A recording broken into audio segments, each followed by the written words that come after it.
Once upon a time, in a faraway kingdom, a strange and wondrous thing occurred.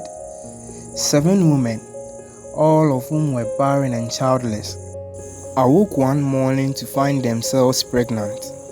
They did not know how it happened, for each of them was unaware of having conceived. Yet, there they were, with burgeoning bellies, and all 7 gave birth at the same time.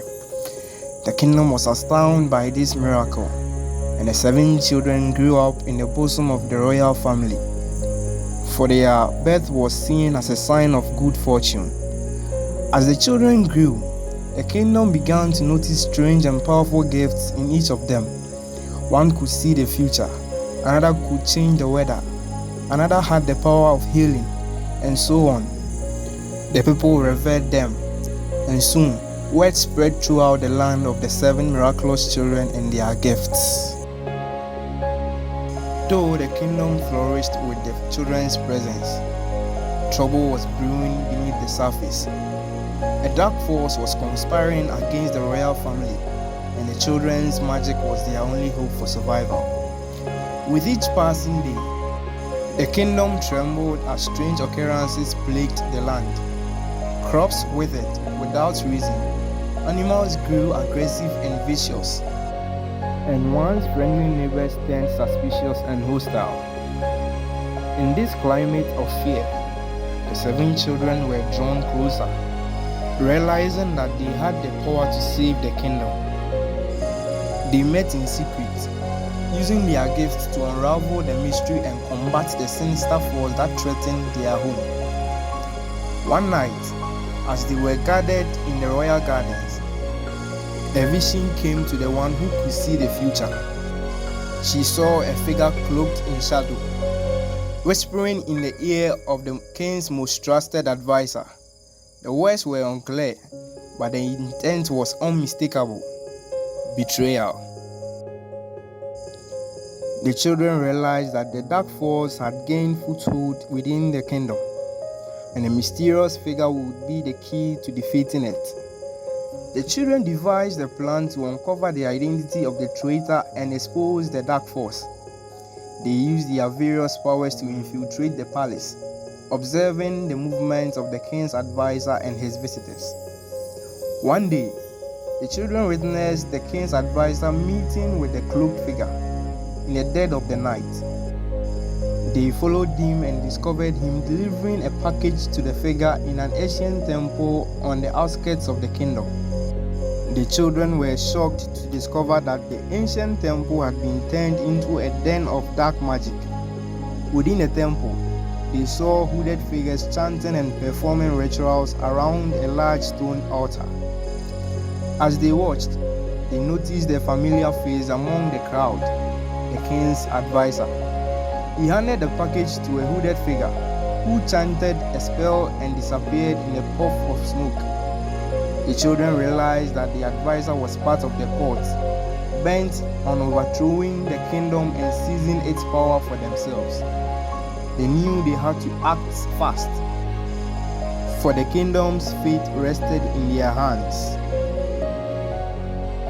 That very night, the children snuck back into the temple, using their gifts to remain undetected. They observed the court performing a ritual to weaken the king's magic and gain control of the kingdom.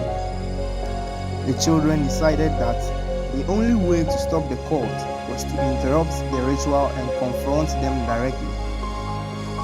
They waited until the ritual was at its peak, where the court members were most vulnerable, and then struck. The child with the gift of healing used her powers to shield them, while the one who could change the weather summoned a fierce storm that shook the temple to its foundations. The court members, caught off guard, tried to fight back, but the children were too strong. The one with the gift of telepathy overwhelmed them with visions of their own defeat, while the one who could see the future guided their movements, allowing them to evade the court's attack.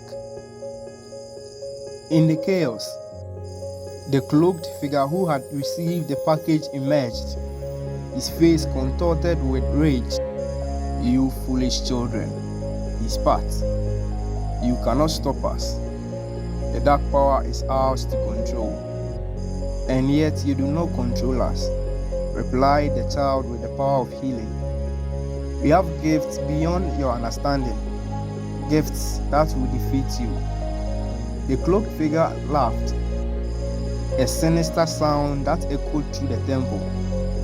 "You are but children, with powers you barely comprehend," he said. "You are no match for the ancient magic that fuels our cause."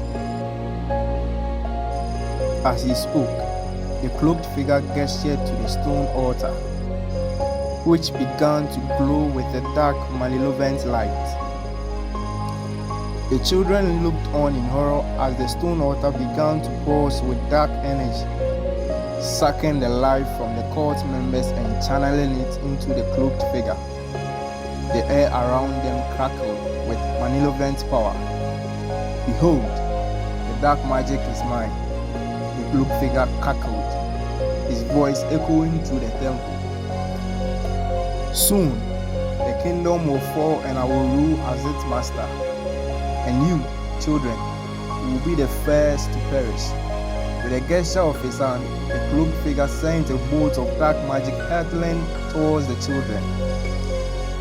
The one with the gift of healing managed to protect them from the brunt of the attack, but they were still thrown to the ground, disoriented and bruised.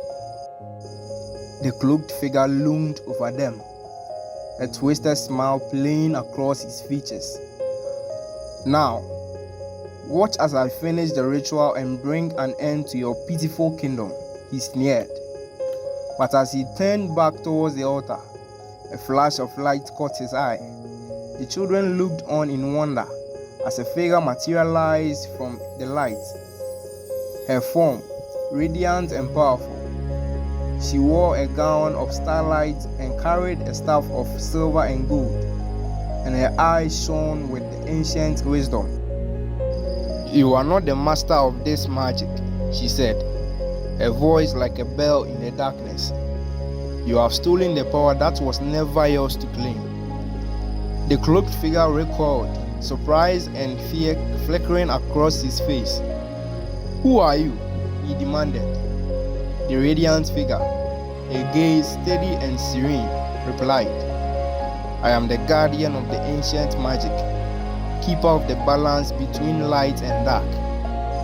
You have disturbed the balance, and now you will pay the price." The cloaked figure snarled, "You are but a shadow of the past, a relic to be swept away in the coming age of darkness." As he spoke, he summoned a wave of dark magic, but the guardian raised her staff and shattered the attack with a blinding flash of light. The cloaked figure stumbled, his eyes wide with disbelief. "Impossible," he hissed. "This power is mine to command." The guardian shook her head. "The magic you have willed is a perversion, born of greed and ambition. It will not serve you in the end." She held out her hand, and the children felt their strength and power renewed, their gifts magnified by the guardian's presence. "Together, we will restore the balance and end your reign of terror," the guardian said. The cloaked figure, realizing his power was no match for the guardian, retreated into the shadows of the temple. But the children, emboldened by the guardian's presence, gave chase, using their gifts to drive him back towards the stone altar.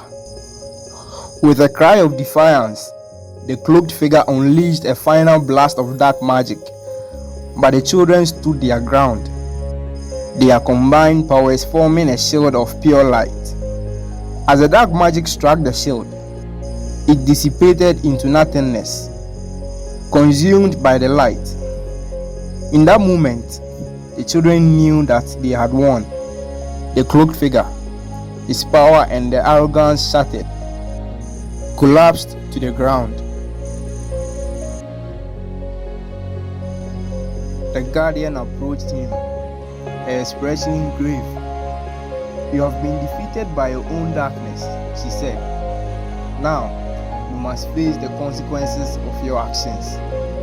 With a wave of her hand, the guardian sent a wave of light swirling around the cloaked figure. It enveloped him and he vanished into the shadows, his fate unknown. The children looked at each other, their faces lit with wonder and relief. With the threat of the cloaked figure neutralized, the guardian turned her attention to the children. "Your courage and strength have been tested," she said, her voice kind and gentle. "But I sense that you have much to learn about the ancient magic and your roles as its stewards." The children nodded, eager to learn more about their gifts and their destiny. "Then I will guide you," the guardian said, "for you are destined to be the new guardians, protectors of the ancient magic and the balance between the light and the dark." With the guardian's guidance, the children began to learn the ways of the ancient magic. They mastered their powers, delving deeper into their abilities and discovering new and hidden strengths. They journeyed far and wide, encountering new challenges and dangers, but always emerging victorious. They became known throughout the land as the Seven Guardians, heroes of the kingdom and champions of the ancient magic. And as they grew in wisdom and strength, they learned the greatest lesson of all, that true power comes not from the magic they wielded, but from the bond of friendship and love that united them. The Seven Guardians became a legend in the kingdom, their stories passed down from generation to generation. In the years that followed, they faced many trials and tests, but their bond remained strong, unbreakable. They stood as a beacon of hope, a symbol of unity and courage, guiding the kingdom through times of darkness and despair. But even as the years passed and their powers waned, the legacy of the Seven Guardians lived on, a testament to the power of friendship, courage, and love. They stand as a reminder that even in the darkest times, hope can shine through, and that the power of unity and friendship can overcome the greatest obstacles. Remember, dear listener, that we all possess the potential for greatness, the spark of magic that lies within us all. Let us, like the Seven Guardians, find our own path of light and make our mark upon the world.